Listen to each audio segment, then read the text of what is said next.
Number third वाला solve कर रहे हैं, पेज नंबर 314, क्वेश्चन नंबर 35 आपके बुक में। क्वेश्चन नंबर 35 आपको सबको मालूम है, एनापुरे का बुक है, मनन प्रकाशन। ओके, सम स्टार्ट कर रहे हैं। सम स्टार्ट जब भी करते हैं मार्जिनल कॉस्टिंग, तो सबसे पहले हम लोग क्या करते हैं बच्चा, हम लोग कॉस्ट स्ट्रक्चर बनाते हैं। तो कॉस्ट स्ट्रक्चर कैसे आता है, पहला सेल्स, सेल्स से माइनस क्या करते हैं, वेरिएबल कॉस्ट, तब जाके क्या मिलेगा, कंट्रीब्यूशन, और कंट्रीब्यूशन से माइनस होता है फिक्स कॉस्ट, तब जाके मिलेगा प्रॉफिट। क्लियर, ये आपका वे है। क्लियर, तो पहला जो है वो एज इट वैसे के वैसे इंफॉर्मेशन हम लोग भरेंगे। पहला क्या लिखा है, KTI company has prepare the following budget estimated 2002-2003। मतलब ये जो डेटा है ये 2002 और 2003 के हिसाब से आपको फिल करना है। तो क्या बोला उसमें, सेल्स 15,000 यूनिट्स दिया है। तो मैंने क्या बोला था, एक बार यूनिट्स मिला ना तो वही यूनिट्स आपको सब में लिखना है except fix cost. Fix cost छोड़ के बाकी सब में यही यूनिट्स आएंगे। एक बार यूनिट मिले वही यूनिट्स आपको सब में लिखना है। आगे क्या लिखा है, सेल का वैल्यू भी दिया है, मतलब रेट नहीं दिया, डायरेक्ट वैल्यू दिया है, रुपीज में दिया। अभी तक क्या करते थे, रेट देते थे, कभी कभी रेट देंगे तो रेट से मल्टीप्लाई करके, यूनिट्स को रेट से मल्टीप्लाई करके रुपीज आएगा। लेकिन अभी क्या हुआ, ये सब में आपको ऑलरेडी क्या दिया बच्चा, रुपीज दिया। तो इसको इससे डिवाइड करो तो रेट बनेगा, तो रेट 10 आएगा। नेक्स्ट आगे क्या लिखा है, फिक्स कॉस्ट, फिक्स कॉस्ट कितना है, 34,000। कितना है, 34,000। तो 34,000 फिक्स कॉस्ट आपको डायरेक्ट रुपीज में लिखना है, उसका यूनिट्स में होता है, उसका रेट नहीं होता है। हमेशा याद ना, फिक्स कॉस्ट का यूनिट्स रेट आता नहीं है, डायरेक्ट क्या आएगा, रुपीज आएगा। क्लियर यहाँ तक। उसके बाद आपको वेरिएबल कॉस्ट का पर यूनिट का कॉस्ट है, मतलब रेट है, मतलब ये सीपीयू है, कॉस्ट पर यूनिट। तो इसको इससे मल्टीप्लाई करो तो कितना आ रहा है, ये 90,000। तो ये आया 90,000, और 10 में से 6 माइनस किया बच्चा, कितना बचा, 4, और 1,50,000 में से 90,000 माइनस किया तो कितना बचा, 60,000, और इससे ये माइनस करो तो प्रॉफिट बनेगा। तो ये प्रॉफिट कितना बन रहा है, 26,000। क्लियर, और इसको इससे डिवाइड करो तो ये रेट बनेगा। वैसे भी ये प्रॉफिट की जरूरत नहीं है, तभी भी निकाल के रखो पूरा कॉस्ट स्ट्रक्चर। 26,000 डिवाइड बाय 15,000 कितना रहा है, 1.773। No problem. वैसे भी इसकी जरूरत नहीं, अपने को sales, variable cost, contribution, fix cost, इसकी जरूरत होती है। क्लियर। Next question number 1। अभी एक एक फॉर्मूला लर्न करना है आपको। तो पहला मैंने इंट्रोडक्शन कॉन्सेप्ट में ही बताया था कौन से फॉर्मूले आते हैं, कौन से फॉर्मूले आते हैं। यहाँ पे पीवी रेशियो आता है, सेकेंड आता है बीईपी मतलब ब्रेक इवन पॉइंट या तो ब्रेक इवन सेल, थर्ड आता है मार्जिन ऑफ सेफ्टी, और फोर्थ आता है डिजायर प्रॉफिट या तो डिजायर सेल। तो यहाँ पे देखो क्या बोला उसने, पीवी रेशियो निकालने बोला है। तो पीवी रेशियो का फॉर्मूला क्या है अपना बच्चा, contribution upon sales into 100। Very good. Clear. अगर 2 साल का डेटा रहता, कितने साल का, 2 साल का डेटा, मतलब 2 साल का प्रॉफिट, 2 साल का सेल देते, तो आपको क्या करते थे, यहाँ पे क्या फॉर्मूला लगाते थे आप लोग, changes in profit divide by changes in sale into 100। Clear ना। लेकिन यहाँ पे 21 साल का डेटा है, तो आपको क्या करना है, कंट्रीब्यूशन अपॉन सेल इनटू 100 करोगे तो पीवी रेशियो मिलेगा। तो कंट्रीब्यूशन यहाँ पे देखो जरा कितना है, 4 है, डिवाइड बाय सेल कितना है, 10 है, इनटू 100 तो कितना आ रहा है बच्चा, यहाँ पे 40%।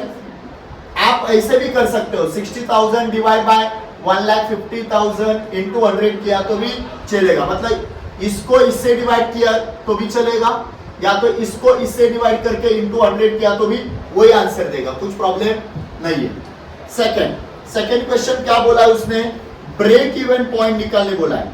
अभी किस में निकालने बोला है मालूम नहीं है, क्योंकि हम लोग निकालने को हम लोग आइदर रुपीज में भी निकाल सकते हैं या तो यूनिट्स में भी निकाल सकते हो। तो आप पहला क्या करो, रुपीज में निकालो, फिर यूनिट्स में निकालो, क्योंकि उधर कुछ स्पेसिफिक बोला नहीं है, रुपीज में निकालना या यूनिट्स में, कुछ नहीं बोला है। जब ये आपको कुछ नहीं बोला है तो इंफॉर्मेशन देखने का क्या क्या अवेलेबल है उसके हिसाब से चल रहा है। देखो यहाँ पे इंफॉर्मेशन यूनिट भी है, है ना, और अमाउंट भी है, मतलब सब इंफॉर्मेशन अवेलेबल है, तो दोनों में निकालना है, रुपीस में भी निकालना है, यूनिट्स में भी निकालना है। लेकिन अगर सब में खाली रुपीस का इंफॉर्मेशन है, मतलब ये नहीं है खाली रुपीस है, तो आप खाली रुपीस से ही निकालो, समझा ना, दोनों से निकालने का ट्राई मत करना, क्लियर।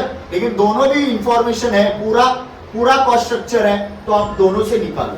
तो इसका फॉर्मूला आएगा break even point equal to fix cost, formula देखो रुपीस वाला, fix cost upon PV ratio, ये आपका फॉर्मूला है।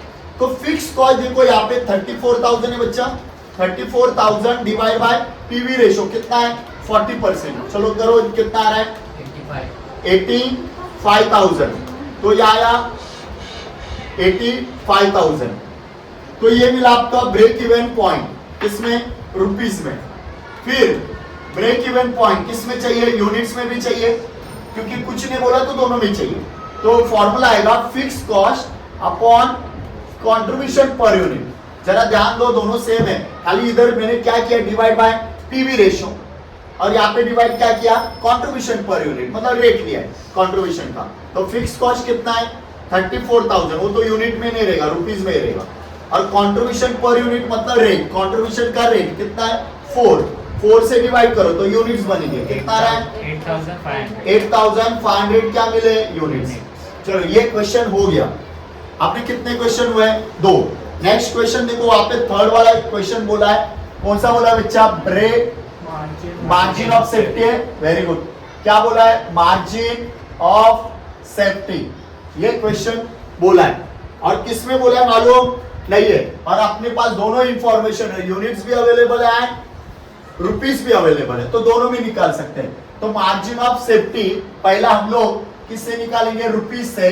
तो फॉर्मूला आएगा सेल्स का rupees minus break even point का रुपीस, ये आपका फॉर्मूला आएगा मार्जिन ऑफ सेफ्टी का। क्या फॉर्मूला है, सेल्स का rupees minus break even point का रुपीस। तो सेल का रुपीस देखो कितना है यहाँ पे 1,50,000 माइनस ब्रेक इवन पॉइंट का रुपीस है, देखो इधर ही निकाला है, कितना है 85,000।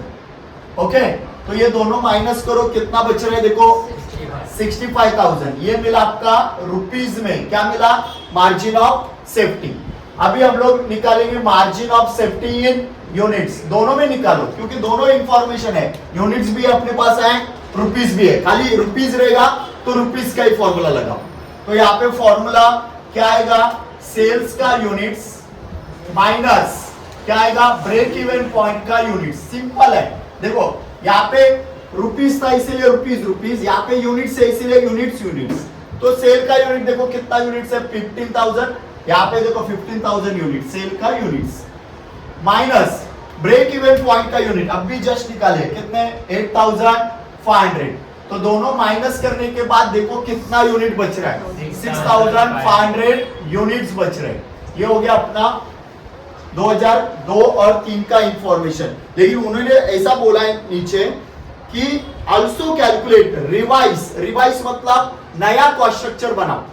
रिवाइज का मीनिंग होता है नया कॉस्ट स्ट्रक्चर बनाओ जिसमें नया प्रॉफिट वॉल्यूम रेशो निकालना है, मतलब नया पीवी रेशो निकालो, एज वेल एज नया ब्रेक इवन पॉइंट चाहिए, नया मार्जिन ऑफ सेफ्टी चाहिए। मतलब ये जुना वाला है, ये कभी का है 2002 और 3 का है, और इंफॉर्मेशन है। मतलब वो क्या बोल रहे हैं, फिर से इंफॉर्मेशन चेंज करो और आपको नया फिर से क्या बनाना पड़ेगा, PV, break even point, margin of safety. तो ऐसा क्वेश्चन आया तो स्ट्रेट फॉरवर्ड है 15 से 20 मार्क्स का आएगा, मिनिमम 15 मार्क्स और मैक्सिमम 20 मार्क्स के लिए आएगा।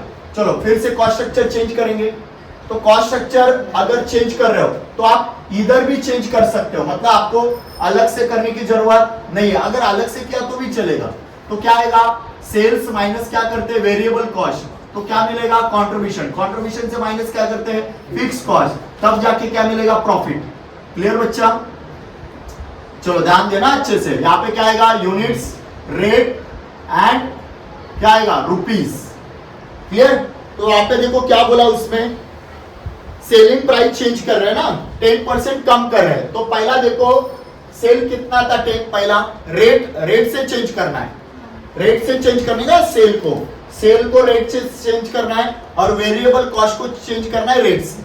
याद रखना कभी भी अगर चेंज करना है, इंक्रीज डिक्रीज करना है, किसको, सेल को या तो वेरिएबल कॉस्ट को, हमेशा रेट में इंक्रीज डिक्रीज करना है। याद रखना मेरी बात, क्या बोला, फिर से बता रहा हूं, सेल्स को अगर चेंज करने बोला तो किस में चेंज करना है, रेट में इंक्रीज डिक्रीज करना है, और वेरिएबल कॉस्ट को भी रेट में इंक्रीज डिक्रीज करना है, और फिक्स कॉस्ट को अगर चेंज करने बोला तो रुपीज में इंक्रीज डिक्रीज करना है। वैसे भी उसका रुपीज ही है, खाली रुपीज में इंक्रीज डिक्रीज करना है। तो यहाँ पे क्या बोला, इसमें रिवाइज में नया बनाने के लिए क्या चाहिए, सेल को 10% कम करो, तो मतलब रेट को चेंज करना पड़ेगा। तो रेट कितना था पहला, देखो यहाँ पे 10 था, तो 10% मतलब 1 रुपया कम करना है, तो 1 कम हुआ तो कितना आएगा यहाँ पे 9, समझा ना। और यूनिट्स कुछ बोले नहीं, तो यूनिट्स एज्यूम करो उतने ही रहेंगे, यूनिट्स उतने ही रखेंगे हम लोग।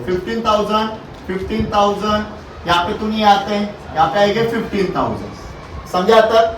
फिर 15,000 इंटू 9 किया तो 1,35,000, बराबर। उन्होंने कुछ बोला क्या बाकी लोगों के बारे में, उन्होंने वेरिएबल कॉस्ट के बारे में बोला है क्या, नहीं, उन्होंने खाली किसको चेंज करने बोला है, सेल को चेंज करने बोला है। तो सेल का क्या चेंज किया मैंने, रेट को चेंज किया, बाकी सबको चेंज करने का नहीं। तो बाकी सब जो है वैसे ही आएगा। इधर कितना आएगा, 9 में से 3 गया तो कितना बचेगा 3। तो इधर 4 मत लेना, क्योंकि वो माइनस करके मैंने ये 4 लाया, तो यहाँ पे माइनस करके कितना आएगा 3, नहीं तो ये जैसे उतना ही लेंगे 4 में का 4, तो वैसा नहीं आएगा। यहाँ पे ये माइनस करके ये लाना है ना, तो ये कितना आएगा, 9 में से 6 गया 3 बचेगा, बराबर। ये मल्टीप्लाई करो कितना आया, ये 90,000, और ये माइनस करने के बाद देखो कितना बच रहा है यहाँ पे, हाँ 45,000। और ये तो एज इट वैसे के वैसे, जब तक फिक्स कॉस्ट को चेंज नहीं करने बोला तब तक वैसे ही रहता है, क्लियर ना। और इसको इससे माइनस करो कितना आएगा 11,000, और इसका रेट नहीं निकाला तो भी चलेगा, उसकी जरूरत नहीं है अपने को, ऐसे निकाला तो भी चलेगा, नहीं निकाला तो भी चलेगा। देखो क्या क्या नया निकालने बोला है, फिर से नया पीवी रेशो निकालने बोला है ना। तो पीवी रेशो का फॉर्मूला इधर ही लिख के दिया मैंने, कंट्रीब्यूशन अपॉन सेल्स इनटू 100। तो एज इट वैसे के वैसे आपको करना है, क्लियर। आप खुद से भी सॉल्व कर सकते हो, क्योंकि आपको मालूम है पहला मैंने सॉल्व किया है, सेम वैसे के वैसे सॉल्व करना है। देखो मैं फटाफट सॉल्व कर रहा हूँ। कंट्रीब्यूशन कितना है यहाँ पे 3 अपॉन सेल कितना है 9 इनटू 100, कितना आ रहा है, 33.33%। फिर आगे बोलो, जरा ध्यान दो। सेकेंड ब्रेक इवन पॉइंट, दोनों में निकालना पड़ेगा, रुपीस में निकालेंगे, क्या आएगा, fix cost upon PV ratio, बराबर। तो फिक्स कॉस्ट कितना अपना 34,000 डिवाइड बाय 33.3333, जितना आपका कैलकुलेटर में 33 बैठेगा, 3 जब तक बैठेगा तब तक लेना है, 33.33333 जब तक कैलकुलेटर में बैठेगा तब तक करो, और फिर परसेंटेज का साइन दे देना। कितना आ रहा है 1020 या 1,20,000, जरा चेक करो अच्छे से बच्चा। 1,000 नहीं आएगा, खाली 1,02,000 आएगा, 1,02,000 आया, क्योंकि है ना, एक सिंपल बताता हूं, इससे बड़ा ही अमाउंट रहेगा। कभी भी परसेंटेज से डिवाइड होता है ना, इससे बड़ा ही अमाउंट रहेगा, छोटा अमाउंट नहीं होगा। अगर आपका 34,000 से कम अमाउंट आ रहा है, मतलब कुछ ना कुछ आपने रॉन्ग किया है। तो ये अमाउंट से क्या होगा, ये अमाउंट ज्यादा ही होगा। कम आया मतलब कुछ ना कुछ गलत किया, क्लियर। तो अभी ये ब्रेक इवन पॉइंट किस में निकाला, रुपीस में। तो अभी क्या ब्रेक इवन पॉइंट किस में चाहिए मेरे को, यूनिट्स में। तो यहाँ पे क्या करने का, यूनिट्स में चाहिए, तो फिक्स कॉस्ट अपॉन क्या लेते बच्चा, कंट्रीब्यूशन पर यूनिट। तो आपने अभी इधर भी ऐसा लिखा ना तो भी चलेगा, मैंने ऐसा लिख रहा हूं ना, आपने अगर जगह नहीं होगी तो ऐसा लिखा तो भी चलेगा।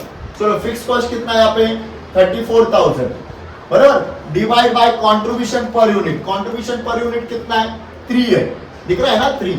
तो इसको इससे डिवाइड करो, कितना आ रहा है, कितना आया 11.333 आया। तो 11,333 क्या है यूनिट्स, 11,333.33। हाँ वही 33 राउंड फिगर मैंने कर दिया। अगर ऐसा आ रहा है ना आपका आंसर, तो इसको राउंड फिगर करो, तो 33 ले लो, ऐसा round figure, no problem. Next आगे, ये हो गया आपका क्या हो गया, ब्रेक इवन पॉइंट।